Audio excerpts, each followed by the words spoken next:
अगर हम दुकानदार से 2 kg राइस का कहें तो यहाँ पर दो क्या है, न्यूमेरिकल वैल्यू, जबकि केजी क्या है, यूनिट। इसी तरह अगर कोई हमसे टेम्परेचर का पूछता है और हम उसे बताते हैं कि 40 डिग्री सेल्सियस टेम्परेचर है, तो यहाँ पर 40 क्या है, न्यूमेरिकल वैल्यू, जबकि डिग्री सेल्सियस क्या है, यूनिट। न्यूमेरिकल वैल्यू और यूनिट को कंबाइनली हम कहते होते हैं मैग्नीट्यूड।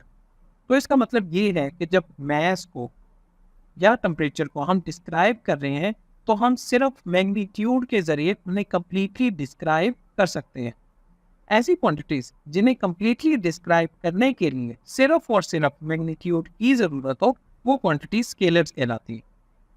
मैस और टेम्परेचर के अलावा और भी बहुत सारी क्वांटिटीज हैं, वो स्केलर्स हैं, जैसा कि स्पीड, टाइम और डिस्टेंस।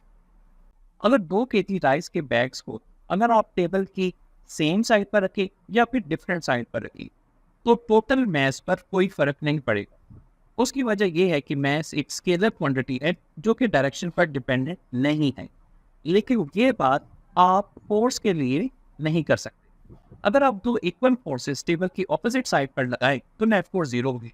लेकिन वही दो फोर्सेस अगर आप टेबल की सेम साइड पर लगाएं तो टेबल मूव कर जाएगा और नेट फोर्स 0 नहीं हो। इसका मतलब ये है कि फोर्स एक वेक्टर क्वांटिटी है जो डायरेक्शन पर डिपेंडेंट। तो ऐसी क्वांटिटी जिन्हें डिस्क्राइब करने के लिए मैग्नीट्यूड के साथ साथ डायरेक्शन की भी जरूरत हो, वो क्वांटिटीज वेक्टर क्वांटिटीज कहलाती हैं। मिसाल के तौर पर टॉर्क, फोर्स, एक्सेलरेशन इसकी एग्जाम्पल है। क्वांटिटीज हमारी रोजमर्रा लाइफ का हिस्सा है।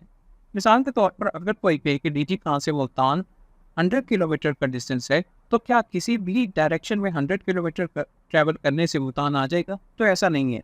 हमें मंजिल मकसूद तक पहुंचने के लिए डायरेक्शन की ज़रूरत होती डिस्टेंस के साथ साथ। इसी तरह रोज़मर्रा की ज़िंदगी में बहुत सारे ऐसे काम हैं, जैसे कि दरवाजे का खोलना बंद करना, टैप का चलाना या बंद करना, नट का खोलना या बंद करना।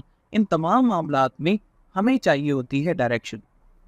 इसी तरह हर स्पोर्ट्स एक्टिविटी भी, चाहे आपने गोल करना है या रन्स बनाने हैं, आपको किसी खास डायरेक्शन में फोर्स को एक्सर्ट करना होता है। और इसी तरह नेविगेशन सिस्टम में भी आपको डायरेक्शन की ज़रूरत होती है।